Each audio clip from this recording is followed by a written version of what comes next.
Tambay muna, sandali lang, Sherin Alparo, ano, at doon sa ating winner, kasama na natin si Regional Manager Christian Manalo ng NAIA Region 3. Kasi kanina binabanggit natin na ang Angat watershed natin, ang ating reservoir, ay nasa mas mababa na kaysa doon sa operational level. Sir Christian, magandang umaga po sa inyo.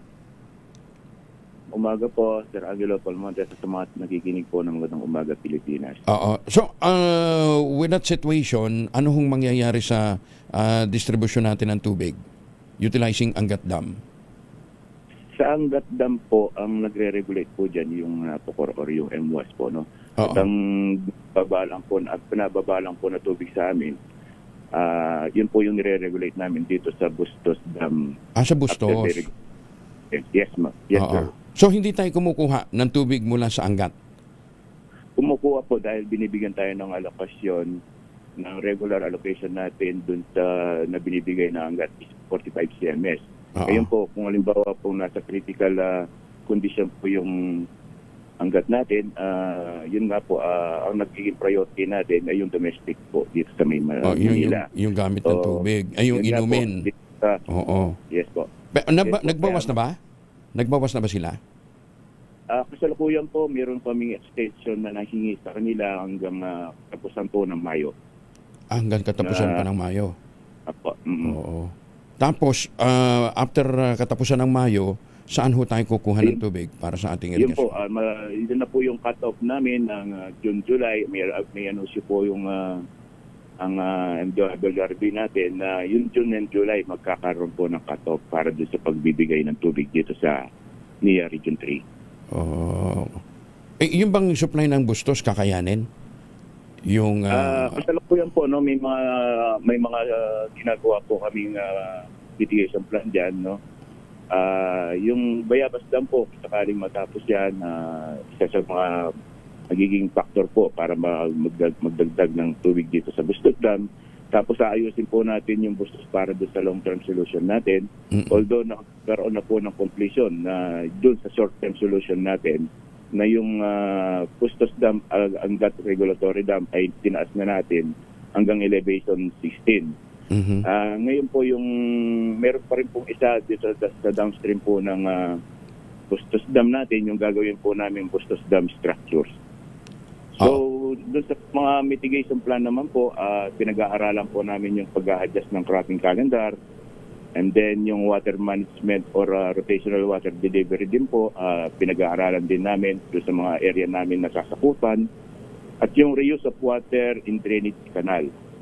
At siyempre po, hindi po mawawala yung close coordination natin doon sa mga stakeholders natin, tulad ng irrigator station natin at sa mga local government unit natin na nasasakupan ng ating Bustos Dam. Engineer, yung bang mga magsasaka natin, marami-rami na bang nag-adapt doon sa mga binhi na resistant sa tag-init? Yun po rin po yung hinihikayat namin doon sa mga irrigator station natin, yung mga early maturity variety na binhi, yun ang itanim namin po para itanim. Bakit ho? Anong resistance ng iba? Bakit ayaw nilang tangkilikin yun? Yung po kasing ibang mga binhi na iba, kuminsan po doon sa may mga binhi po kasi na kuminsan yung maano po doon sa mga peste. Sensitive naman siya sa peste. Apo. For sure, may mga intervention naman tayong ginagawa doon, ano ha? Yes po, yes. Sa pest management. Yes po, yes. Pero mga ilang porsyento ang tumatangkilik doon sa ganong klaseng mga variety? Malaki-laki din? Malaki-laki din po, pero wala po lang po ang exact figure dito, pero magiging pagkopatulate kami sa DA natin, sa Department of Agriculture dito sa region. Palagay ko kailangan lang din talaga massive education, ano ha, para makumpinsi din yung ating mga kababayan. Kasi nga, gaano ba katagal pag sinabi nating early maturing? Sir po, ang early maturing po, hindi po siya aabot ng 100 days, 100 calendar days. Pero kumusta ang yield nito? katumbas kasing ganda din nung ibang variety? Yes po, may mga magagandang yields din naman po doon sa mga early maturing variety natin. So hindi lang wala pa lang po kung exact figure dahil doon DA po ang monitor. Oo. Ayun. Siya, sige. So ano hong gusto niyong iparating sa ating mga kababayan, lalo na doon sa mga maaapektuhan itong mahaba-haba itong tagtuyot natin kung sakasakali eh. Yes po. Sa mga irrigator station namin at sa local government units namin, lagi lang po makipag-ugnayan dito sa NIA Region 3 para po malaman kung ano po yung mga plano at mga plano pa na gagawin ng NIA Region 3 para dun sa epekto, na magiging epekto ng ating darating na El Nino. Oo. Yung bang tubig galing Pantabangan, hindi natin pwedeng, sa bagay, malaki din yung siniservisyoan nito, ano? Yung Pantabangan Dam natin? Ang Pantabangan Dam po natin ay malayo po dun sa area na malayo. Cover po. Oo. So hindi lalo na po dito sa Bulacan. At saka hanggang Nueva Ecija lang din ang kaya nitong Tustusa suportahan, di ba? Yes po. Yes Oo. po. Apo. Kumusta ang elevation ng Pantabangan? Meron pong nagmo-monitor din po iba, hindi under sa inyo.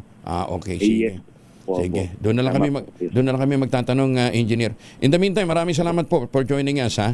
Magandang umaga po. Maraming salamat din po, Sir Angelo. Sige po. Si Engineer Christian Manalo, ang Regional Manager ng NIA Region 3. Magandang umaga, Pilipinas!